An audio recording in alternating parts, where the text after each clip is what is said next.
Nabi Musa bertemu dengan Allah. Nabi Musa berbicara dengan Allah. Allah bagi tahu barang siapa yang mati nanti bertemu dengan aku dan dia tidak beriman dengan Ahmad, nescaya akan aku masukkan dia ke dalam api neraka.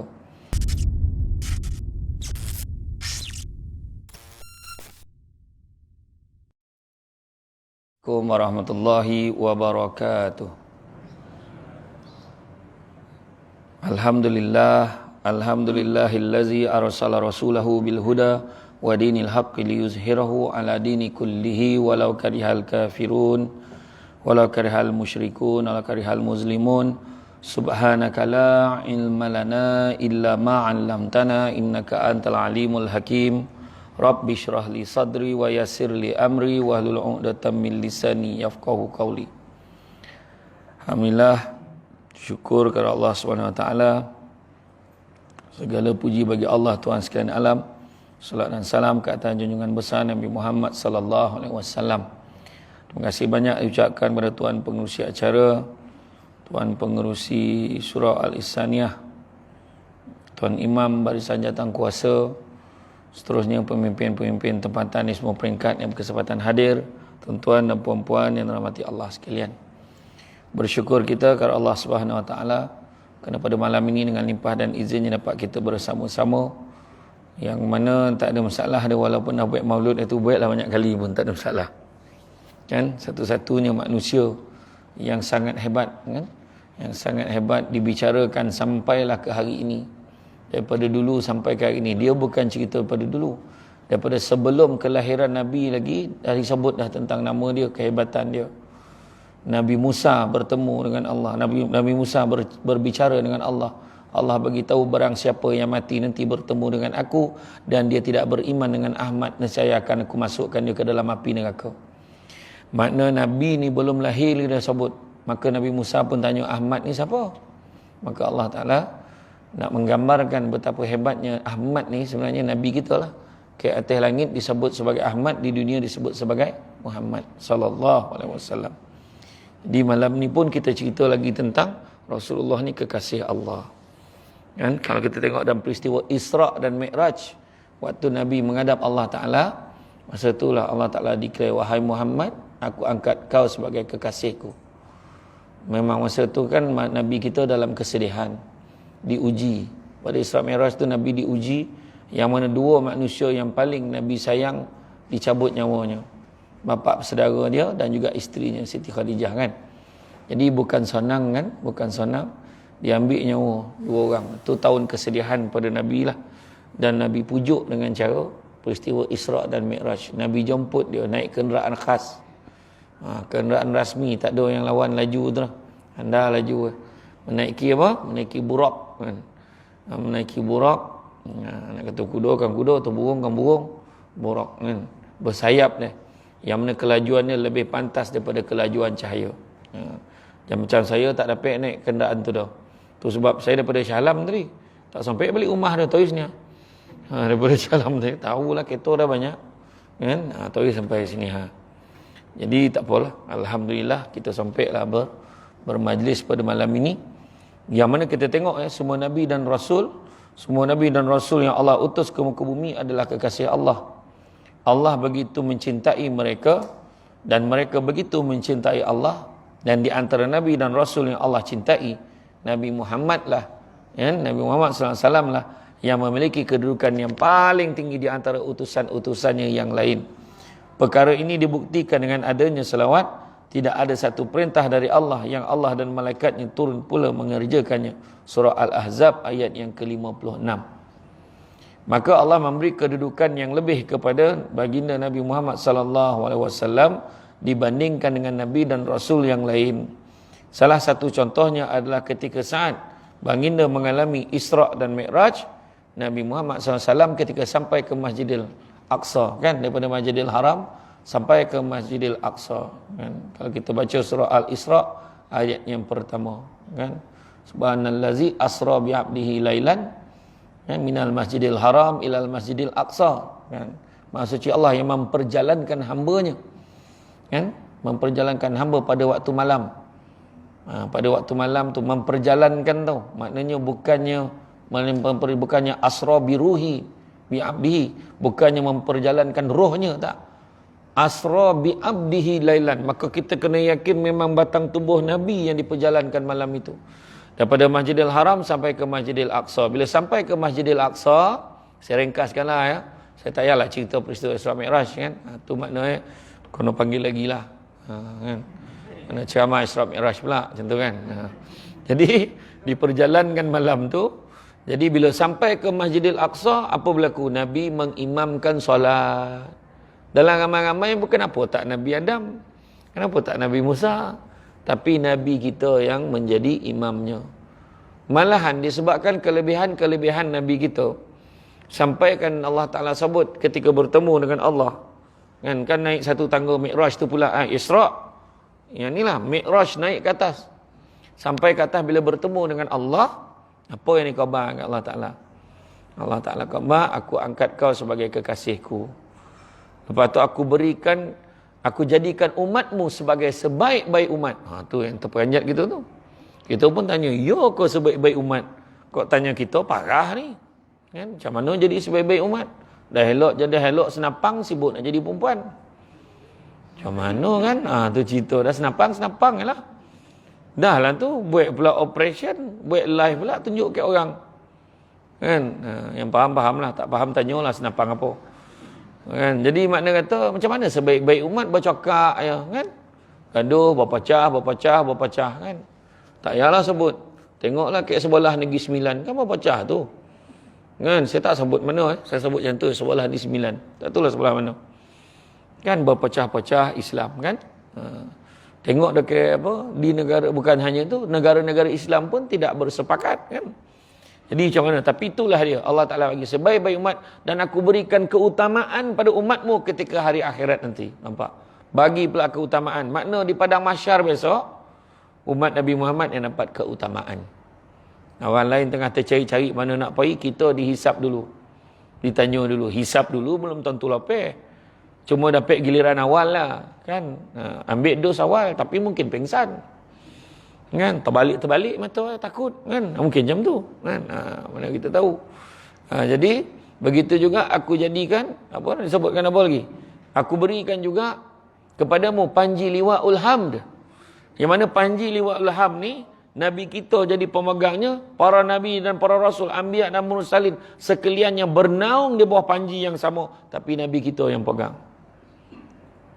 Disebabkan itulah, tanpa merendahkan martabat dan darjat Nabi-Nabi dan Rasul-Rasul yang lain, mereka semua merayu pada Allah, Ya Allah, bagilah kami jadi umat Muhammad. Tapi tak dapat. Kita pula tak minta, tapi dapat. Kan? Alhamdulillah. Kita dapat. Alhamdulillah, dapat ramai kan. Ramai kita ni. Tapi apa Nabi pesan? Apa Nabi khabarkan? Akan tiba masanya nanti umatku, dia kata. Umatku dikerumuni oleh bangsa-bangsa seluruh dunia, seolah-olah ingin menjamah hidangan, Nabi kata.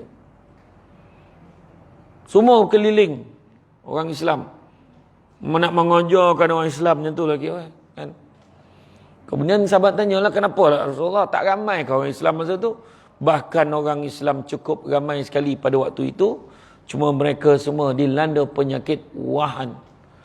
Dan dicabutkan perasaan takut di kalangan hati musuh-musuh Islam. Mana musuh Islam tak takut lagi kat kita. Dulu ramai yang takut kan? Berapa orang pun takut. Walaupun tentera kita tak ramai pun takut. Dengan pemuda Islam cukup takut. Tapi hari ini tak takut. Sebab ada penyakit wahan. Penyakit wahan ni apa? Penyakit wahan ni gila dunia dan takut mati. Tak percaya tengok dalam surau ni. Yang tinggal yang dah tak gila dunia, yang dah tak terdaya dah kan, kan? Dah bukan cakap semua. Contoh kan, termasuk saya ni bukan kuat benar dah kan, dah mula lamau-lamau. Dulu boleh pagi petang malam siang malam, ni dah tua masing-masing kan. Nabi ni sayang kat kita, Nabi ingatkan kita terlampau cinta dunia tu, sebab jangan takut mati. Malahan Nabi kata orang yang paling cerdik adalah orang yang sadar dia akan mati dan bersedia dengan kematiannya. Tengok contoh, saya bawa contoh Masjid Senayan. Okey tu, dia bina masjid, Masjid Bandar Baru Senayan tu tanah tapak itu ya 6.5 juta. Kos pembinaan masjid 100 juta lebih. Tapi yang mahal tu dia buat satu petak dalam tu, satu petak besok kalau aku mati tanam situ, dia kata. Dia pesan ke orang masjid. Kalau dia mati besok situ tanam. Andal tak andal? Andal. Bersedia dengan kematian dia. Kita pengusi khairat pun tak booking lubang kubur. Nak pula bukan cakap sini. Mana-mana pula kan tak ada. Ni aku punya tak ada. Bukan kata memang mahal kau tadi. Tak, memang lubang pun tak punya. Tu topi pagar tu dia punya. Kau jangan bagi ke orang lah. Tak ada siapa dah. Kan? dalam tak booking tu dah penuh kat stadium tu. Stadium penuh. Kat konsep tu pun dah nak penuh dah. Mari nampak lapang kan? Sekarang dah penuh. Ya. Itu yang dulu kita buat. Dulu masa saya kerja majlis dulu. Dia letakkan syarat. Kita asyik buat tempat rumah orang hidup ni, tempat orang mati tak buat. Jadi setiap taman perumahan kita wajibkan pemaju reservekan tanah kubur sekali. Kalau dia tak boleh reservekan tanah dia tak apa, dia kena bayar certain amount pada kerajaan negeri supaya kerajaan negeri boleh beli tanah untuk reservekan sebagai tanah kubur. Ni asyik buat tempat orang hidup, yang tempat orang mati tak buat. So umban kan kat PD tu. Kan macam mana kan? Tu dah kan. Tapi sebenarnya tu dia kan. Kek Paroi yang kat Paroi Jaya dah penuh kan, yang kek Jalan Kuala Pilah tu penuh. Kan? Itulah dia. Jadi tu dia, ingat mati kan? Ingat mati banyak-banyak. Dan kalau kita tengok kan, tidak ada satu perintah dari Allah yang Allah dan malaikatnya turut pula mengerjakannya. Kan? Lalu apakah keistimewaan Nabi Muhammad sallallahu alaihi wasallam dibandingkan nabi dan rasul yang lain sehingga Allah begitu mencintainya? Apakah sebabnya? Setidak-tidaknya ada dua alasan. Yang pertamanya adalah akhlak Nabi. Akhlak Nabi, perilaku Nabi. Kan? Setelah Nabi Muhammad sallallahu alaihi wasallam wafat, seketika itu pula kota Madinah bising dengan tangisan umat Islam antara percaya dan tidak percaya. Beberapa waktu kemudian seorang Arab Badui menemui Umar bin Khattab dan Bilal bin Rabah untuk bertanya mengenai akhlak Nabi Muhammad sallallahu alaihi wasallam. Kedua-duanya hanya teresak-esak, tak dapat nak jawab. Kemudian orang Badui ini menemui Ali bin Abi Talib untuk menanyakan hal yang serupa. Ali dengan linangan air mata berkata, "Ceritakan kepadaku keindahan dunia ini." Maka Arab Badui itu menjawab, "Bagaimana mungkin aku dapat menceritakan segala keindahan dunia ini?" Tadi dah tanya dekat Umar, dah tanya dekat Bilal, tak dapat jawab, mengarung. Menangis sampai jawab, nangis. Lah Arab Badui ni tanya akhlak Nabi ni macam mana? Jumpa pula Sayyidina Ali. Macam mana akhlak Nabi ni? Akhlak Nabi Muhammad ni macam mana? Maka dia kata dengan linangan air mata, Sayyidina Ali kata, "Cuba kau gambarkan keindahan dunia ni, cuba kau gambarkan." Maka Arab Badui ni kata, "Macam mana aku nak ceritakan segala keindahan dunia ni?" Maka Sayyidina Ali pun menjawab, "Bagaimana mungkin aku menceritakan segala keindahan dunia ini?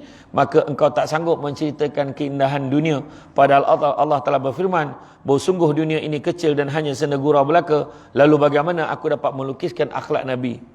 Sedangkan Allah telah berfirman, bahawa sungguh Nabi Muhammad SAW memiliki budi pekerti yang agung." Surah Al-Qalam ayat yang keempat. Macam mana dunia ni pun kau tak boleh gambarkan. Macam itulah akhlak Nabi. Dunia pun kecil ya. Kan? Hanya gurau senda sementara ya. Tak ada makna Tapi Nabi ni lagi hebat lagi pada tu. Maka macam mana kalau dunia pun kau tak boleh gambarkan, apatah lagi nak gambarkan akhlak Nabi dengan kata-kata susah nak gambarkan. Kebaikan boleh cerita, tapi nak menggambarkan keindahan akhlak Nabi itu memang tak dapat dah. Kan? Itu sebab khabar dunia ni sementara sifat kan? Dunia tu sementara, apatah lagi yang ada dalam dunia. Apa yang ada dalam dunia? Pertama, kan, suami isteri, kan, pasangan kita sementara, tak kekal dah. Kan? Jadi ajaklah pasangan kita untuk sama-sama ingat Allah banyak-banyak. Yang kedua, pangkat kedudukan sementara. Tak kisahlah jawatan apa paling tinggi, paling hebat pun dalam dunia ni bertukar. Yang dia Pertuan Agong pun bertukar setiap 10 tahun. Kan? Kadang-kadang ada pula pendek masuk, tukar juga. Kan? Perdana Menteri pun tukar. 1 kali colop, 3 kali tukar Perdana Menteri. Kan? Cerita apa? Kan? Ketua menteri besar, tak kira lah. Ketua kampung, tak kisah. Pengarah, pegang jawatan, semua akan bertukar. Yang ada kat dalam surau ni semua ada juga yang pernah pegang jawatan dulu. Akhirnya bersara, orang lain lah pegang kan. Sementara pinjam-pinjaman aja. Kan semua pinjam-pinjaman. Sementara itu jawatan. Dan satu lagi apa? Harta benda pinjam-pinjaman sementara juga. Tu sebabnya Iskandar Zulkarnain dia kata waktu dia hidup dia kata, kalau aku mati besok kan, jangan lupa pastikan tabib-tabib yang handal-handal tu usung jenazah aku. Yang kedua, pastikan nanti taburkan segala harta kekayaan aku sepanjang perjalanan pergi ke kubur. Dan ketiga, pastikan kau kulaikan, kau lepaskan tangan aku tu biar terkulai, biar orang nampak. Maka tentera dia tanyalah pada Raja Iskandar Zulkarnain ni, kenapa kau nak baik macam tu? Yang pertama nak bagi tahu, tabib-tabib ni kira zaman kita ni doktor lah. Kan? Tabib-tabib yang hebat mana sekalipun, macam mana kepakaran yang mengubekkan penyakit, tak dapat nak mengatasi kematian daripada berlaku. Mati tetap mati. Handa macam mana pula doktor pakar tu. Sampai masa mati. Kan? Nak tunjuk kuasa Allah, tengok COVID-19. Berapa ramai orang yang ditidurkan. Dalam ni pun jangan pernah ditidurkan. Yang kita tidur tu tak salah kira ditidurkan.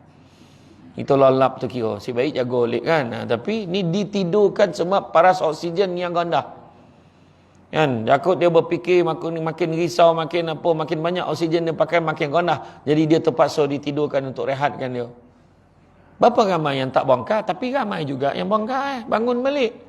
Jadi bukan sebab apa, nak beritahu apa, itu kuasa Allah, bukan kita menentukan. Dia dah ditidurkan, tak adalah tidur. Jaga dia balik. Bukan kita punya kuasa kan. Jadi makna kata itulah dia. Harta benda dunia ni sementara. Duit ke, rumah ke. Marin ke main handal rumah ke ampangan ke depan tu lah area-area. Itulah sepanjang jalan Ampangan tu, daripada sekolah Seri Ampangan tu sampailah membawakan ke Perujaya dulu kan. Hui, besar-besar rumah dulu. Aku besok nak beli rumah macam tu lah. Hari ni orang tak heran dah rumah tu. Tiba-tiba dah ke, apa nama tu? Dah ke PJ tu nama tu? Perujaya tu pula. Kan taman baru kan. Tiba dah situ pula. Tiba dah ada Ansdale pula. Ada yang sebut, kat mana Ansdale? Kat mana pula Ansdale tu? Puan mikir. Tahu betul kampung ni. Ansdale kata kan. Kan orang Tampin pun mana nyebut Ansdale. Dia lah nyebut Ansdale. Mana pula Ansdale sahabat ni. Dia baca betul kan. Bahasa baku tu kan. Ya. Dah makin banyak rumah besar, dah tak heran. Kereta dulu, rumah Honda betul, Fiat kau ni. Fiat. Kan? Honda betul. Kan tak? Toyota macam mana? Makin. Side mirror dekat depan bonnet tu. Macam ni berdoa kan. Kan? Dulu tak ada. Mitsubishi Galant kan? Lepas tu dah Hatsu macam-macam. Akhirnya makin lama makin banyak. Tiba-tiba tahap apa jenama yang dah keluar. Kan? Jepun, Korea, kereta semua berlumba-lumba. Sementara telefon dulu besar bateri kereta. Berjenjengnya atur 010. Kan? Tapi ada beza. Orang dulu-dulu masa telefon pakai yang terupa pula. Ya, tak tekan tadi nombor tu. Tak, yang bagusnya dulu kita boleh hafal nombor telefon. Nombor telefon Haji ni berapa? Nombor telefon Haji ni berapa? Nombor telefon ni berapa? 0676 ni. Sebut dia boleh ingat tu. Hari ni nombor telefon sendiri jap. Nombor telefon sendiri. Nak khabar kan, otak kita makin malas berfikir kan. Tu cerita. Sementara telefon sementara kan. Dunia ni dah semakin tak nak. Bayangkan ketika peristiwa Isra' dan Mi'raj. Kan Nabi ditahan oleh perempuan tua yang bongkok 3 kan. Kemudian apa kata Jibril? Macam itulah dunia. Dah tua warna dah. Tunggu masa nak kiamat. Zaman Nabi dah cakap dunia dah tua. Zaman kita lebih lagi. Macam mana tak dengan COVID dengan banjir besar dengan Makkah selalu hujan. Kalau kita pergi Makkah dan Madinah kan, kita nampak dah menghijau dah pula. Kan dia dah kata salah satu tanda akhir zaman nak kiamat tentu dah. Akan tumbuh subur. Dulu kau yang kontak. Kan? Tapi siapa yang nak pergi lah dia. Ya, ni dah boleh pergi balik ni, pergilah. Kan? Nak pergi musim sejuk, pergi. Tapi siapa nak pergi dengan Samsul Debat, tahun depan, kan 3. Bukan promote dah, lebih kurang. Macam tu lah. Sekarang ni Alhamdulillah, airport Madinah dah buka dah. Airport Madinah dah buka. Hari tu tak buka lagi. Hari tu sekali je boleh buat umrah kan. Sekarang dah boleh buat lebih dah. Tapi kita kena register. Ada sistemnya. Register, kita dapat tarikh, maka kita pergi lah pula next. So dia tidaklah berasak-rasak dalam tu. Jadi makna lebih terkawal lah. Sekarang ni saya nak pesan kat semua ni. Kalau ada lah package umrah orang tawarkan 5,000, 6,000, bohong. Paling rendah 6,990 Kementerian Pelancongan dah tetapkan. Jadi hati-hati tengok tu. Lepas tu tengok dia punya lesen. Dekat setiap tu, pamphlet dan flyers dia keluarkan, dia mesti copkan sijil kelulusan dia, nombor siri kelulusan daripada Kementerian Pelancongan. Tak boleh camarin main buat ya. Tak boleh. Mesti ada. Supaya orang boleh rujuk dekat laman web Kementerian Pelancongan. Dah boleh pergi-pergilah. Cuma saya yakin kalau siapa yang pergi tahun depan, insya-Allah bulan 12 ni akan keluar peraturan-peraturan yang baru. Macam hari tu kan mula-mula boleh hari kuarantin. Sekarang ni dah tinggal 7 hari kuarantin. Saya yakin insya-Allah bulan 12 tu dia akan umum lain lagi. Bahkan banyak lagi lah kelonggaran-kelonggaran. Yang pastinya siapa ambil Sinovac kena ambil satu lagi.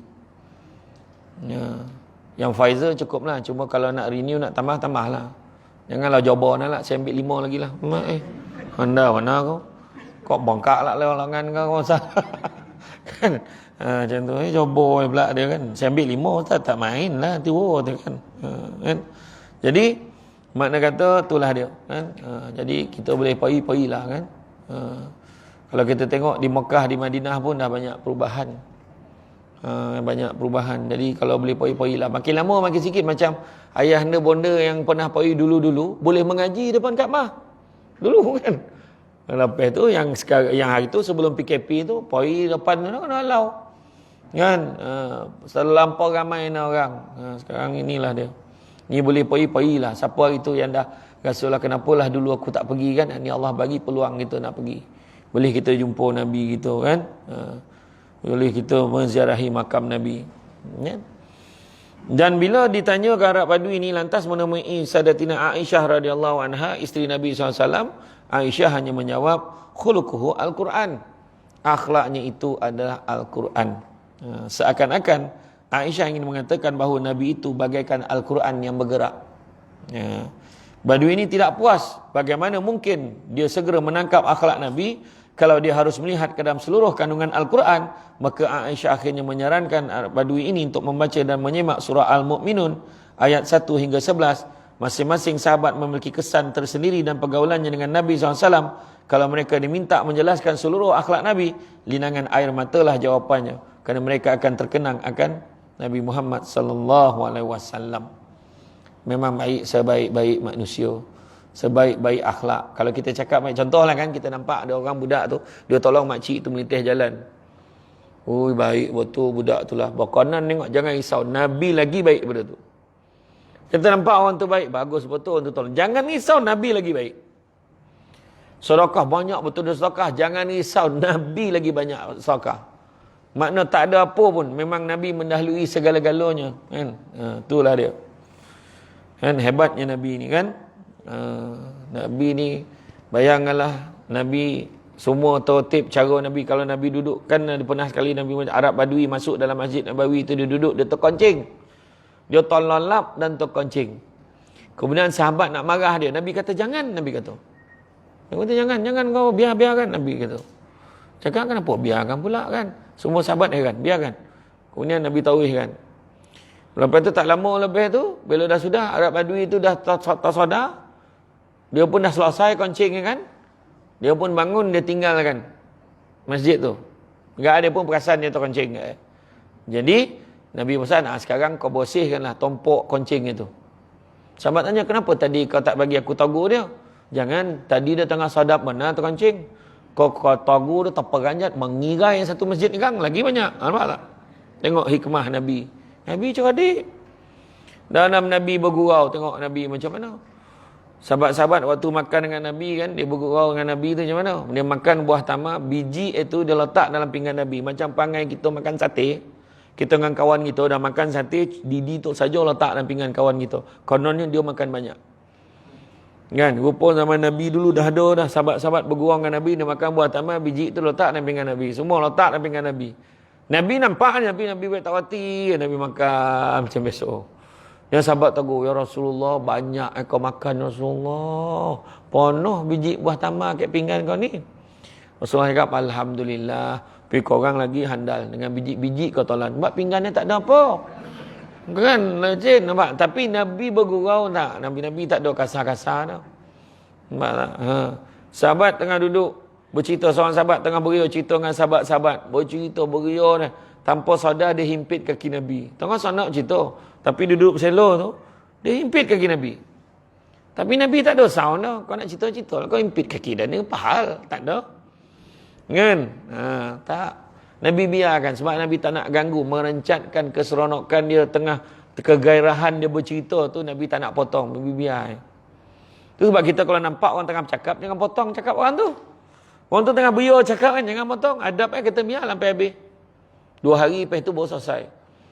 Tahu pun nak cerita sampai 2 hari kan? Tak ada lah yang tu kan. Tentu lah. Maksudnya Nabi tak potong percakapan dia tu. Apa lagi? Ada satu ketika diriwayatkan pada lebih kurang kisah ni adalah waktu maghrib. Tinggal nak semayang dah. Tapi azan tu, tunggu masa nak semayang, terbaulah bau yang kurang menyenangkan. Bau apa? Bau kontut. Tak siapa lah sahabat yang terkontut ni. Jadi sahabat-sahabat pun, kita tengok siapa bangun. Sahabat nak tengok siapa yang bangun ambil wudu. Tentu dia yang kontut. Tapi Nabi copek bertindak. Nabi kata apa? Siapa yang nak makan daging kambing dengan aku lepas mayang ni sekarang, pergi ambil wuduk sekarang. Semua pergi ambil wuduk. So tak tahu siapa kontut. Tengok akhlak Nabi. Kan? Tu Nabi. Nabi kita. Nabi kalau dengan sahabat pegang tangan. Nabi pegang tangan sahabat. Nabi tak lepaskan tangannya. Melainkan dah lepas, budak lepas. Macam tu juga dengan budak-budak. Nabi kalau sujud, Nabi sujud, cucu dia satu ketika tu, Hasan dan Husin main dekat atas belakang Nabi ni. Nabi tak bangun daripada sujud. Sebab Nabi takut cucu nanti jatuh. Dia khusyuk. Itu sebab kena faham maksud khusyuk. Khusyuk ni bukan maksud tak sadar tau. Kononnya dia tak gasuh pun belakang tu. Khusyuk tak. Khusyuk ni contoh macam orang perempuan tengok drama Korea lah. Kan? Tengok drama Ketujuh yang Mak Leha tu. Contoh tengok kan. Lepas tu budak lalu ke depan. Sadar tak budak lalu? Tapi lah. Contoh. Tapi dia tetap lagi tengok pun. Jadi fokus itu lebih utama ke situ. Jadi Nabi sadar. Nabi tak bangun. Kalau dia bangun kan terjatuh, kepala dulu ke apa, ke patah. Tak. Macam tu adab nampak tak? Itu Nabi kita. Kan? Nabi. Minum air masak. Macam mana? Nabi minum sikit-sikit. Nabi makan kunyah berapa kali? Berapa kali kunyah? Kita dengan iguana, dengan apa biawak tu? Mengkarung kan? Memang tak ada so gup sampai. Apek tu nak copek dah kan? Kenduri banyak pula. Ni dah mula dah ni kan? Bulan 10 sebelah ni. Bulan 11 ni. Dah mula musim mengawan ni kan? 3-4 kenduri satu hari. Gila tu kan. Macam mana nak apa ya? Gup, serup, pap, sampai ke parut. Gup, apa yang konyang nak makan kan? Ya. Badan memang tak pek cakap lah. Hari tu PKP sukan yang paling popular apa? Membadak katil-katil tu sukan yang paling popular. Bukan jogging lah. Jadi itulah dia. Apa lagi Nabi? Nabi tak mengkritik makanan. Nabi tak mencerca makanan. Pebondo tak sadap. Dia cakap dengan orang. Macam mana kau boleh ambil catering macam ni? Umar ayat kau makan salah tak? Makan pri. Kan? Jangan pergi kenduri rumah orang nak komen. Pergi makan. Siap tanya. Dalam mempek kenduri tu pergi. Mana paling sadap? Umar ayat kau. Kan? Itu semua tu. Kalau kau ambil sikit. Kau sadap tambah lagi. Macam tu. Yang ambil banyak. Sudah tak habis. Membazir. Tapi Nabi kalau Nabi makan benda tu Nabi rasa tak kono kek tokak tu, Nabi jangan tolak ke tepi. Nabi tak kata tak sadap, Nabi tak kata. Seorang fakir miskin datang bagi buah dekat Nabi, Nabi makan. Bismillah, Nabi pun makan. Kau suka ke Rasulullah? Nabi senyum, Nabi makan ni. Kau suka Rasulullah? Senyum makan. Sahabat dekat situ nampak, biasa diajak kita makan, hari ni tak diajak Tak diajak kita. Habis sudahnya, habis tinggal tangkai. Maka berlalulah fakir miskin ni, senanglah hati Habis Nabi makan buah dan lagi tu. Sahabat pun okey dengan Nabi. Ya Rasulullah, biasa kau ajak kami makan, sampai hati kau tak ajak tu. Ketahuilah sahabatku, sesungguhnya buah tadi tu masam tu. Aku takut sesungguhnya aku ni tak tergamak membiarkan sahabat aku makan buah yang masam. Nampak akhlak Nabi. Sejuk hati sahabat. Dan satu lagi, kalau aku ajak kau tadi, takut kau tak boleh tahan mulut kau. Boleh makan umat masam kan kau cik hati. Nabi sampai macam tu sekali Nabi fikir. Nampak tak? Ya, iya, Nabi ajar kita bagi salam sama orang. Pagi sama orang kan, macam mana? Bagi salam 3 kali, tak jawab, baliklah. Tapi kalau jarak pagar itu 100 meter, janganlah. Telefon lah dulu kan. Bagi salam 3 kali. Janganlah Assalamualaikum, Assalamualaikum, Assalamualaikum warahmatullahi, taknya. Dah. Adalah hal itu. Ataupun tak ada kat rumah macam tu lah. Assalamualaikum, dan nampak selipar kau kat luar ni, tak sah lah. Ayat kan. Corner dan selipar kau tu, kata kan. Satu lagi bagi salam, Nabi kata, jangan menghadap pintu betul-betul. Kau topi sikit, jarak sikit. Sebab bila tuan rumah buka pintu, kejap. Dia tutup dulu, dia komen apa yang patut. Suara dalam, baju dalam, sepena kuyak, semua atas sofa tu, macam-macam. Jadi makna dia boleh clearkan dulu maruah tuan rumah tu. Nampak tak? Macam tu sekali. Nabi dengan binatang macam mana? Nabi nak menyembelih unta tu. Unta tu dah berbaris dah. Seekor-seekor Nabi akan bawa seekor tu, bawa jauh sikit. Nabi tepuk sampai unta tu pandang tempat lain, bau zap sekali. Makna pisau kena tajam. Nampak tak? Jadi tak adalah rasah gelisah unta yang lain tu. Kita nyembelih ayam depan member-member ayam tu. Kan? Depan member. Dah lah yang pakai songkok tu, kayak telinga daun atas songkok tu bersusun. Kalah tu batin. Kan ada petua makin kan, konon nak kurang dah, nak copek mati ayam tu kan, macam-macam lah orang dulu kan. Tengok akak, ngelupu ayam naraban tu. Lepas ni kita tu kan. Nampak tak? Iyo. Kan orang dulu-dulu. Nak tengok Nabi kita akhlak macam mana kan. Nabi baik, Nabi bercakap pun yang baik-baik. Nabi kata, apa yang baik tu maksudnya apa? Bila hati kita baik, maka baiklah semua. Tapi orang perempuan ke ampangan sebut apa? Dan mulut jahat, hati baik kata. Perempuan belakang tu kan. Dia tanya, betul tak ada yang cakap macam tu? Tak baik dah.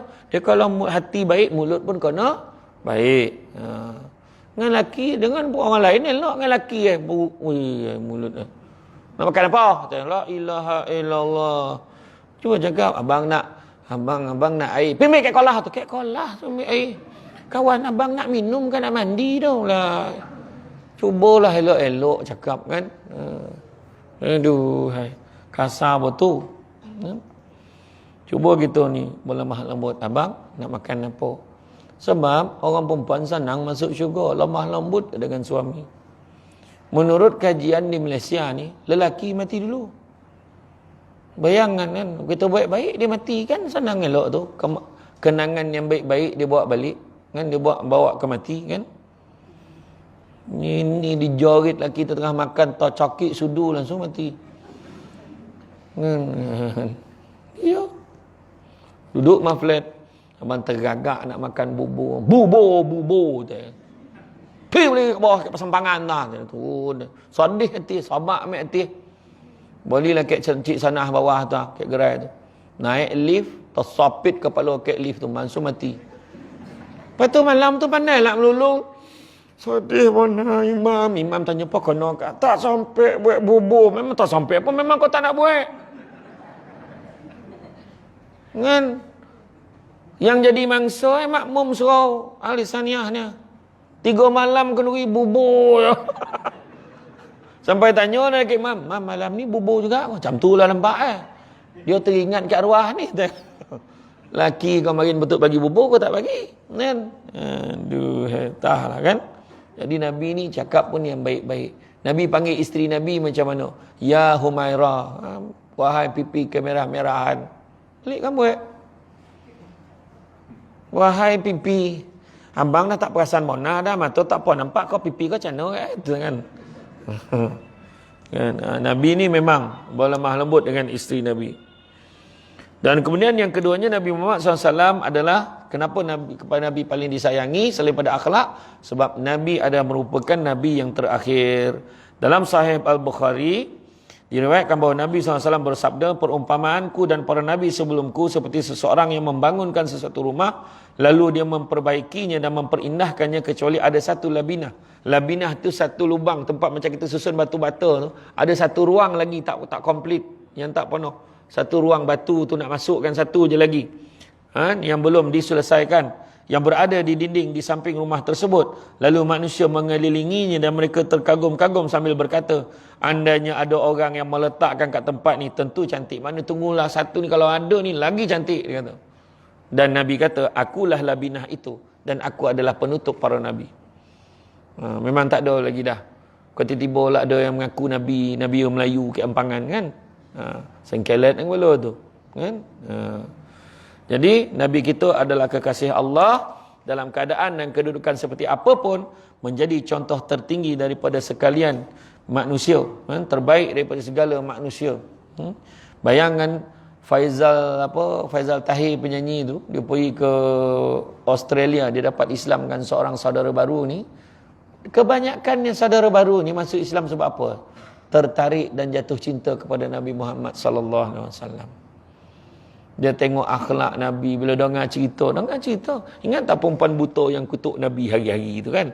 Perempuan buta yang maki hamun Nabi hari-hari. Dia letak batu, letak duri, letak macam-macam dalam perjalanan. Dia tahu Nabi lalu. Walaupun buta, dia buat perangai macam tu. Tapi sahabat yang Nabi goram dengan dia, Nabi kata jangan, biarkan. Nabi kata, biarkanlah. Kemudian selang beberapa ketika, bila sampai tengok tak ada pula makcik tu. Mana pergi makcik tu? Padan muka dia Rasulullah, dia dah sakit, terlantar, padan muka. Nabi kata jangan, tak baik. Nabi kata. Nabi boleh pula pergi ke rumah dia ziarah. Nabi bawa makanan, Nabi suapkan orang tua tu makan. Tanpa orang perempuan tu tahu. Yang itulah orang yang dikutuk hari-hari, dia tak beritahu. Suapkan makan. Dan setelah Nabi wafat, Sayyidina Abu Bakar jumpa dengan Aisyah. Dia kata, wahai Aisyah, apa benda amalan yang biasa Rasulullah buat masa hidup dia? Dia ceritalah yang ni termasuklah bagi makan perempuan tu. Jadi Sayyidina Abu Bakar nak cuba bagi makan ke perempuan tu. Pergilah. Dia bawa air ruti, cocah dengan air, nak lembutkan ruti tu. Kemudian disuap dengan penuh kelembutan. Bila suap yang masuk, penuh lembut tu. Ui, dia keluarkan balik kat orang tua tu. Mana dia orang yang selalu suapkan aku? Dia suap lagi lembut pada kau. Bayangkanlah. Nabi kena kutuk, kena hamun hari-hari dengan perempuan tu. Nabi boleh suap lagi lembut pada orang lain yang tak kena hamun. Cuba fikir. Cuba kalau kita diberi peluang menyuapkan orang yang makin hamun kita hari-hari. Bagaimanakah kaedah suapan kita? Tuan cerita sikit. Gak kalau pakai sudu tu dia gadak pakai takak tu dia mampu ni. Garam mati pueh hati dan agak macam tu lah kan. Tapi Nabi tak macam tu. Nabi Sayyidina Abu Bakar menangis. Dia kata, ketahuilah sesungguhnya orang yang menyuapkan kau makan sebelum ini telah pun wafat. Dia adalah Rasulullah SAW Muhammad. Bila sabut macam tu, menangis membantu tu, langsung masuk Islam. Sebab apa? Akhlak. Sebab perangai kan. Tu sebabnya kalau orang lelaki lah, kalau dia nak kat perempuan tu, nak kat satu perempuan, tak usahlah berio cakap I love you pakai Facebook apa semua. Kan? Sentiasa berakhlak baik kepada semua orang. Itu sebenarnya tarikan kan? Baik-baik. Pergi rumah ini sebelum kahwin jangan kira lah kan. Pergi rumah bakal. Rumah bakal. Assalamualaikum makcik. Makcik sihat. Allahu Akbar. Tengok makcik tinggal mak saya. Mak kan main lagi. Saya tak pernah. Saya tak boleh. Memang tengok orang tua perempuan memang tinggal kat mak saya. Makcik, saya nak tanyalah makcik, Zuhur dah masuk belum? Allah baiknya budak ni. Pukul 10 dah tanya Zuhur masuk belum? Gila betul. Pakai parah mana kan? Duduk kat meja makan, minum sadap betul air ni. Walaupun ni kosong, nak toy basuh tangan tu, habis minum Bayang semua kan, semua tu tak boleh pakai. Yang nak tengok ni akhlak ni mana dalam kehidupan dia. Cara hidup dia kan? Itulah. Jangan ajar anak kita tentang kaya, ajar tentang bahagia. akhirnya mereka tidak akan menilai semua perkara dengan harganya. Itu kita kena faham, kan? Dan Nabi ini memang contoh yang terbaik. Cara Nabi bercakap, Nabi kalau berniaga macam mana? Nabi berniaga, kalau Nabi tengah buat kerja, orang datang, Nabi akan tinggalkan kerja tu, Nabi akan beri togak menghadap orang tu, bagi seluruh tubuh Nabi menghadap orang tu. Ada apa-apa yang boleh saya bantu? Tak ada siapa boleh lawan cara Nabi berniaga tu. Nabi jujur. Macam mana jujur Nabi sampai beritahu harga modalnya RM1 terpulang lah, kau nak bagi berapa? Macam tu lah. Boleh tak kita niaga macam tu? Oh, memang sadap mana ramai orang beri kan? Tapi Nabi macam tu. Nak tunjuk Nabi ni. Sampaikan Nabi ni dapat jolokan apa? Jolokan Al-Amin oleh orang yang bukan Islam yang letakkan tu. Nabi ni seorang yang amanah. Kan? Seorang yang amanah. Itu sebab disebut dalam Quran, laqad kana lakum fi rasulillahi uswatun hasanah liman kana yarjullaha wal yawmal akhir wa zakarullaha katsira. Surah Al-Ahzab ayat yang ke-21. Sungguhnya pada diri Rasulullah tu ada contoh ikutan terbaik. Siapa nakkan rahmat Allah, nakkan hari akhirat, maka ingatlah Allah banyak-banyak. Ya, itu sebabnya kita ikutlah Nabi. Tak ada dah contoh ikutan terbaik, uswatun hasanah, hanya ada pada Nabi kita sahaja. Kan? Rasulullah SAW merupakan seorang yang banyak merendahkan diri dan berdoa kepada Allah agar menganugerahkan baginda dengan kebaikan adab dan kemuliaan budi pekerti, yakni akhlak. Salah satu doa baginda yang dimaksudkan adalah, Ya Allah, ya Tuhanku, perbaikkanlah kejadianku dan akhlakku. Tengok, Nabi masih minta suruh perbaiki akhlak dia. Kita tak boleh lah kan, kita lagi lah perasan baik kan, Nabi memang baik, tapi sentiasa minta perbaiki akhlak Nabi. Itu Nabi kita, tuan-tuan dan puan-puan sekalian, kan? Dan tu sebabnya kalau kita tanya macam mana cara nak sayang Nabi, Nabi kata ta'dibu auladukum bisalasati asya', dia kata adabkanlah anak-anak kamu tu dengan 3 perkara. Pertama, bihubbi Rasulillah sallallahu alaihi wasallam, ajar anak kita sayang Nabi. Sayang Nabi dengan cara pertama selawat. Selawat banyak-banyak. Selawat banyak-banyak. Nabi kata faman ahabba syai'an aksara bizikri. Barang siapa suka sesuatu akan selalu menyebut-nyebut. Dan Nabi juga sebut inna aulan nasi bi yaumal qiyamah aksarhum alayya salatan. Orang yang paling baik di sisiku pada hari kiamat kelak adalah orang yang banyak berselawat kepada aku. Jadi selawatlah banyak-banyak. Ya? Begitu juga yang keduanya, kalau kita sayang Nabi, hidupkanlah sunnah Nabi. Nabi kata faman ahya bi sunnati faqad ahabbani faman ahabbani kana ma'i fil jannah. Barang siapa yang menghidupkan satu sunnahku, maka dia sayangkan aku, dan siapa sayangkan aku akan bersama-sama dengan aku di dalam syurga. Apa mesej yang Nabi nak sampaikan? Mesej yang Nabi nak sampaikan kat kita, tak boleh buat semua, jangan tinggal semua. Tu.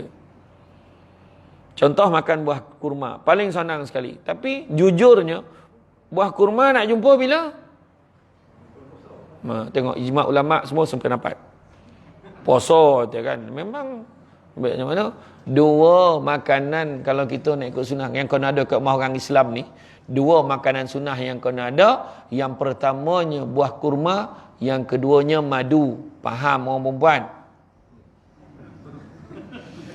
Okey. Madu labah, cakap dia torang, kan? Okey, madu labah ya. Kena ada kat rumah. Habbatu sauda ke kan? Amalkan. Ya. Iya. So, kadang-kadang kita risau yang susah-susah, macam pakai jubah kan, pakai yang kalau putih yang corah-corah. Nabi suka. Macam itulah, pakailah pakaian yang corah. Jangan saya ni dengan pendek tang syalam macam itulah. Kan, tapi pakai kemudian pakai wangi-wangian tu, pakai yang terbaik.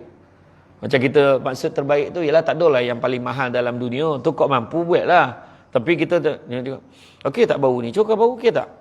Lah, okey lah dia kata. Yang ni janganlah, yang ni korek sikit. Jadi dia beli yang ni. Sebab dia dah tanya kawan-kawan, sebab dia nak cik terbaik. Dapat satu, beli wangi-wangian, dapat pahala sunnah dah. Carilah yang terbaik, dapat satu lagi pahala sunnah. Nampak? Macam pakaian kan, macam kita pakai pakaian yang bersih-bersih kan, pakaian yang cantik-cantik. Apa lagi? Satu lagi selipar, kasut, sepatu gitu kan. Kita susun okey. Kita susun kat depan rumah atau kat masjid. Kita susun menghadap keluar. Kan tu ikut sunnah tu. Nabi menghadap keluar. Kita lah cakap, macam Jepun. Apa pula Jepun pula? Jepun dengan Nabi siapa lahir dulu? Nabi lahir dulu baru Jepun. Jepun tu ikut Nabi. Yang 5S, yang siapa yang kerja pejabat ada 5S dengan kebersihan teratur tu susun. Tu semua Islam aja. Tapi Jepun tu pula lagi mengikut Islam daripada kita. Berasih, apa, malu gitu. Dia cebok pun pakai tisu. Kan? Saya pergi Balkan tu, bangi orang putih tu. Sebab bila kita orang ramai-ramai masuk dalam bilik air tu, banjir. Semua tak ada air, siram sampai tak ada siram. Memang basah, komplain ni. Orang Balkan ni, orang Yugoslavia ni, marah. Ini kenapa macam ni, basah lah. Kita satu bas masuk, tahu lah. Memang 10 hari miang. Bukan semua yang ada air. Pureh betul, meraba-raba. Sampai kan gata tu tak boleh nak cakap lah. Kan, kita dah besok bercebok kan.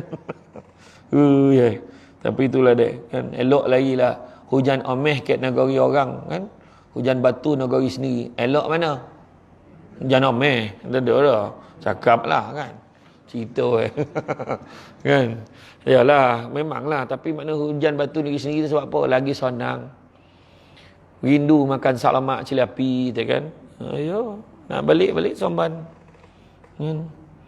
Orang Seremban pun dah tak makan sak lemak cili api, spaghetti kan nyampah tu. Ke Ampangan pun western. Tak ada ke western yang best sini. Ampangan cakap tu. Kan? Ayo, dah banyak lah kan. Baik macam mana budak-budak sekarang kan. Saya bila ceramah maulud kan, ceramah kat tempat kat luar, manyang kari sampai Seremban, sampai Negeri Sembilan, Pilah apa semua baru jumpa sak lemak cili api rumah. Dan macam nikmat berhirup kuah. Terus sekali itu lapar, pergi ke satu surau tu. Ni malam ni tak apalah makan ni. Apa? Penceramah dengan jemaah semua tak ada makan kan. Tak apalah kan. Janganlah kita komplain, ada lah joki lain. Macam tu lah kan. Macam malam ni saya rasa ada makan. Dah bersusun nampak tadi tu. Baru teringat ada makan. Jadi makruh camah lelama. Macam tu. Jadi makna kata kalau kita tengok akhlak Nabi ni yang terbaik. Nabi dengan isteri ni. Lagi satu lagi nasihat saya pada semua. Termasuk pada diri saya sendiri. Kita download lah. Tengok balik khutbah terakhir Nabi. Apa yang Nabi pesan, tengok yang ni dah buat belum tanda, ni dah buat belum. Janganlah seperti mana kamu tidak suka diri kamu disakiti orang lain, janganlah kamu disakiti orang lain, janganlah kamu menyakiti orang lain, kata. Dalam setiap harta kekayaan kamu ada hak orang Islam yang lain. Ingat tu. Bayar zakat, jangan tak bayar zakat. Kira tengok haul dan nisab kau tak pandai kira, suruh pusat zakat tu Baitul Mal tu boleh kirakan untuk kita, jangan mandai-mandai sendiri. Kau berapa gaji kau? 3,000 tak payah. Suka kau ya. Adalah cara dia pengiraan dia kan. Dalam kajian menunjukkan kaki tangan awam kat Malaysia ni orang perempuan yang paling banyak buat potongan zakat berjadual. Dia buat bulanan. Orang perempuan, orang lelaki adan bayar sekali je sok je. Zakat fitrah kira. Mana sama. Ni zakat pendapatan gaji lain ya. Kena kira betul-betul. Sebab itu kadang-kadang rezeki kita tak berkat tu kita kena tengok. Macam-macam lah Nabi pesan. Jangan segala urusan berkaitan dengan riba dihentikan mulai sekarang. Nabi kata kan. Kemudian jagalah solat, jaga puasa. Berpuasa di bulan Ramadan. Tunaikanlah zakat pada harta kekayaan kamu dan tunaikanlah haji sekiranya kamu mampu. Tu Nabi dah pesan dah tu. Kan? Nabi kata seperti mana kamu punya hak ke atas isteri kamu juga mempunyai hak ke atas kamu. Nampak dah pesan tu. Berlemah hendaklah kamu menyempurnakan hak mereka, hendaklah mereka diberikan makanan, pakaian dan tempat tinggal dengan penuh kasih sayang. Nampak? Bagi makanan, pakaian, tempat tinggal dengan kasih sayang. Maknanya bagi tu bukan bagi. Nah, ambil praktikal, bukan macam tu. Nah, ambil duit belanja bulan ni ya. Ni yang abang mampu bagi bulan ni. Nampak? Kono bagi. Jadi kalau yang belum bagi, baik bagi. Kalau isteri tak reda, payah kita, jangan main-main. Bagi nafkah dekat isteri kita. Besok mula ni yang menginsafi ceramah Samsul Debat malam tadi. Sedihlah kiranya terima. Mulai bulan ni abang bagilah. Nyalah sedihlah terima abang. Abang ni susah-susah ya abang. Saya tak kisahlah. Pergi ambil tu. Abang ni tinjau ni. Abang setakat RM20 tak payahlah. Jangan macam tu.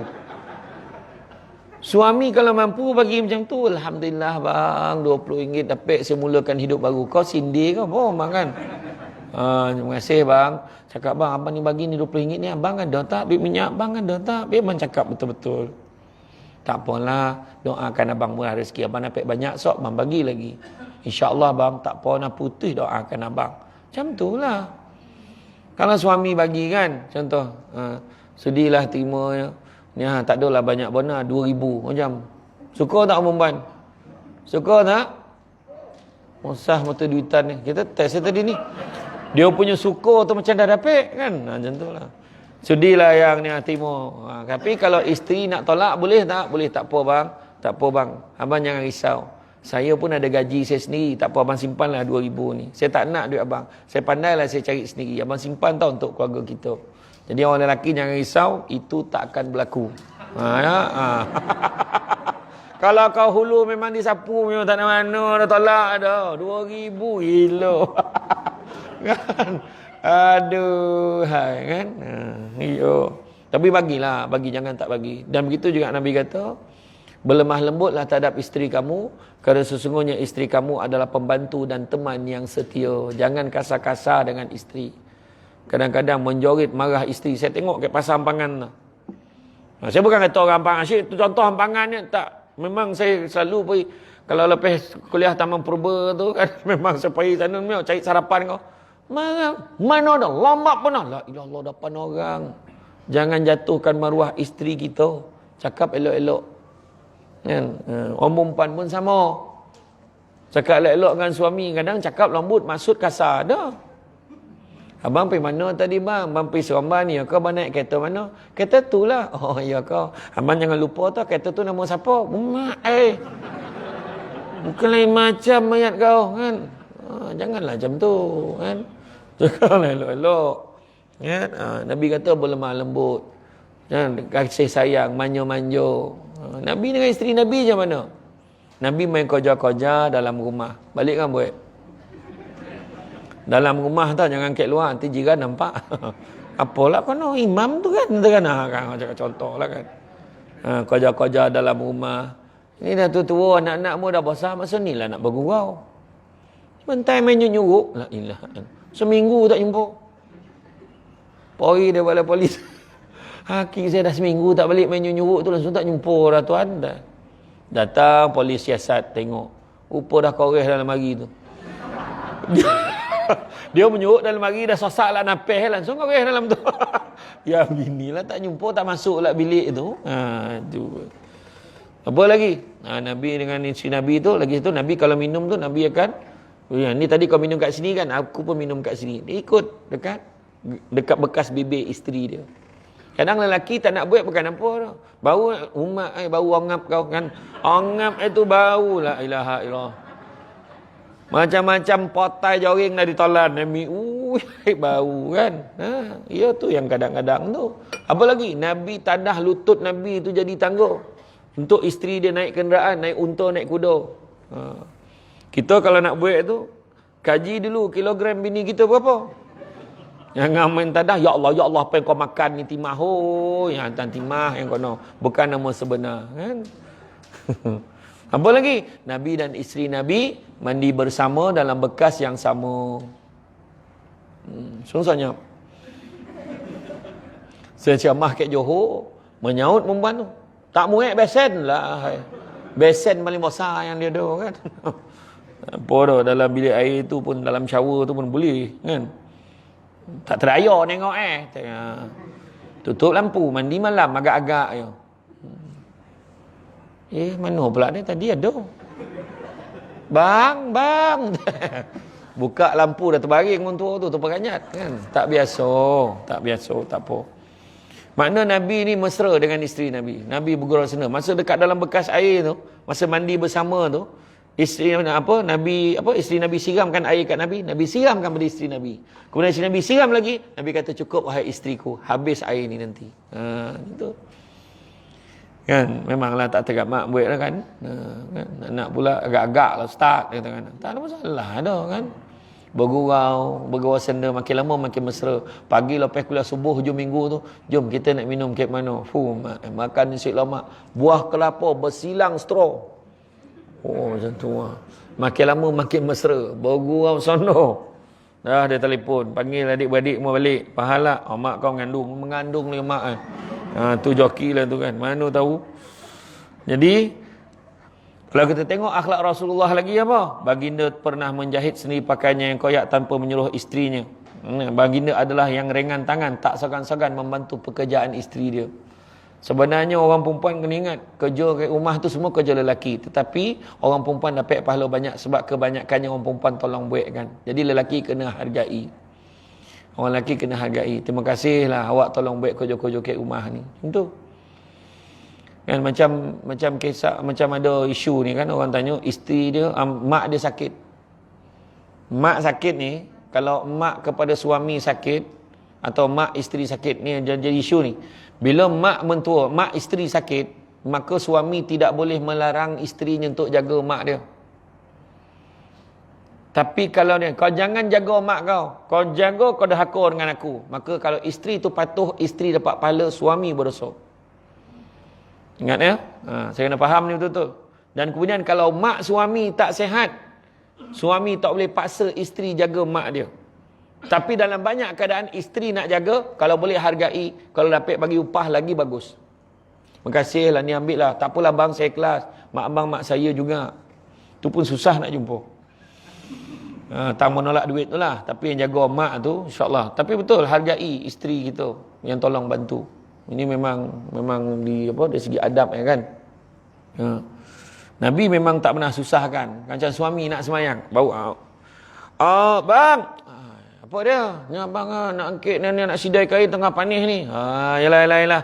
Pergi, pek pala suami, tolong ringankan isteri. Angkit sampai tompek penyidai. Bawa angkit sampai tompek penyidai. Dah abang nak semayang ni. Bang, dah halang-halang angkit tu, sidai lah sekali. Mak dia pula kan. Yalah, kejap lagi abang sidai, bagi abang semayang dulu. Tak ada masalah. Abang semayang dulu ya, kejap abang semayang kan abang tolong sidai. Sebab jangan ingat suami yang sidai kain tu dayus, tak ada. Kan, buat kerja. Tapi masalah orang kita ni tak boleh. Nampak laki sidai, dah dibangang kat bini weh. Tak ada lah macam itu. Sudah dia sidai kain, dia pakai kain plekat, pakai mat full face. Sidai kain biar orang tak nampak. Macam dia macam tak ada kan. Kan? Begitu juga Nabi juga tidak pernah merasa kekok makan di samping seorang tua yang penuh kudis, kotor lagi miskin.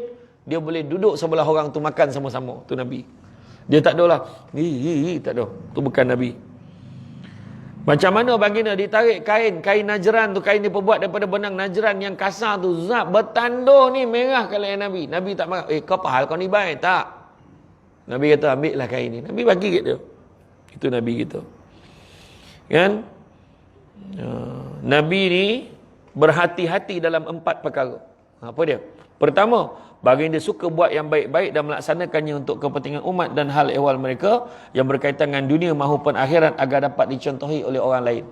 Nabi berhati-hati, bukan semua Nabi main buat kan, tak. Contoh. Nabi kata, kalau ikutkan hati aku, Nabi kata, dalam menekankan penekanan solat jemaah, kalau ikutkan hati aku, nak aku bakar rumah orang yang tak pergi semayang jemaah. Nabi kata itu. Cuma Nabi tak buat lah, ikut hati je. Makna Nabi nak suruh kita semayang jemaah. Kalau boleh. Kalau Nabi pergi bakar itu, memang jadi sunnah. Dah tak ada kerja lain, imam pergi bakar rumah orang pula. Dah bakar, imam ambil sampai dah rumah dia Allah kena bakar. Kan? Nah, Nabi, maknanya Nabi ni penekanan Nabi bagi. Itu sebab kata tadi, Nabi berhati-hati. Apa yang Nabi nak buat, apa Nabi cakap, apa Nabi kerjakan tu untuk diikuti. Itu sebab bila kata, sedangkan Nabi pun ampunkan umat. Kita cakap, itu Nabi, aku bukan Nabi. Kocik hati Nabi. Sebab Nabi buat akhlak ni semua untuk kita ikut. Bila kata faman ahya bisunnati, siapa hidupkan satu sunnahku, tak boleh buat semua, jangan tinggal semua. Kedua, baginda meninggalkan yang buruk agar dijauhi dan tidak dibuat oleh orang yang lain. Ketiga, bersungguh-sungguh mencari jalan yang baik untuk maslahat umatnya. Dan keempat, baginda melakukan apa yang mendatangkan manfaat buat umatnya, baik dunia maupun akhirat. Dan terakhir sekali, kenapa kita kena sayang Nabi? Nabi ini kekasih Allah. Kalau kita tengok balik, pertama, Nabi minta, ya Allah, umat aku janganlah kau bagi umur panjang-panjang. Nabi kata. Sebab apa? Supaya kita boleh budget. Sebab kalau kita fikir balik, kalau Nabi sayang kita, biarlah umur kita panjang. Tak, Nabi biar umur umat aku tak panjang sebab Nabi kenal umat dia. Nabi kata, anak-anak Adam, kalau diberikan 2 lembah emas, nescaya dia akan minta lembah yang ketiga. Tak pernah cukup, Nabi kata. Maksudnya bagi umur, nak lagi. Jadi sekarang, kenapa? Jadi kita boleh bajet. Umur 50 dah pencen, 55 dah pencen, dah tak ada benda nak fikir, kita pun pergi surau, pergi masjid. Nampak? Maknanya itu betul dah tu, jangan malu. Jangan malu. Sebab apa? Kita Allah memang Nabi minta ni. Sebab itu. Kan? Kalaulah umur kita macam umat Nabi Nuh, 950 tahun. Kosong surau ni. Silap-silap yang pasang video ni kan. Nanti ustaz dah habis ceramah, tolong tekan ya. Saya balik dulu. Dia pun balik. Kan? Tapi kita ni menyedari yang kita hidup kita sementara. Jadi kita pun beramal ibadah. Kan? Dan begitu juga tu pertama tanda sayang Nabi. Kedua apa? Sahabat pernah sebut, ya Rasulullah, siapa yang paling kau sayang ya Rasulullah? Nabi kata, orang yang paling aku sayang adalah umat akhir zaman. Semua terkejut, kenapa pula dia orang? Nabi kata, macam mana aku tak sayang mereka? Kita semualah. Kerana mereka boleh taat pada Allah dan kepada aku, dengan tahap tidak sekalipun mereka berpeluang memandang wajah aku. Begitu juga Nabi kata, faman ahya bisunnati faqad ahabbani. Siapa hidupkan satu sunnahku, maka dia sayangkan aku. Sebab itu juga adalah tanda Nabi sayang kita. Sebab Nabi senangkan kita. Satu sunnah Nabi. Nampak tak? Dan begitu juga Nabi siapkan syafaat untuk kita. Akhirat besok. Hanya Nabi kita yang boleh bagi syafaat dekat kita. Tak ada yang lain. Itu pun dengan izin Allah. Kan? Nabi bagi syafaat, yang mana tu sebab Nabi tak pernah mendoakan jahanam umat dia. Tak pernah. Nabi kita nak bagi syafaat. Pertama, keringanan di padang mahsyar. Kedua, kita dah akan dapat masuk syurga tanpa hisap. Dan yang ketiga, dah masuk dalam neraka. Tapi sebab secebis keimanan kita kepada Allah dan Rasul, Nabi selamatkan kita dan pindah masuk dalam syurga. Kalau yang ketiga tu pun tak dapat, berhentilah jadi orang. Tentu kan? Jadi itulah dia, tuan-tuan dan puan-puan rahmati Allah sekalian. Dan begitu juga yang terakhir sekali, Nabi sayang kita.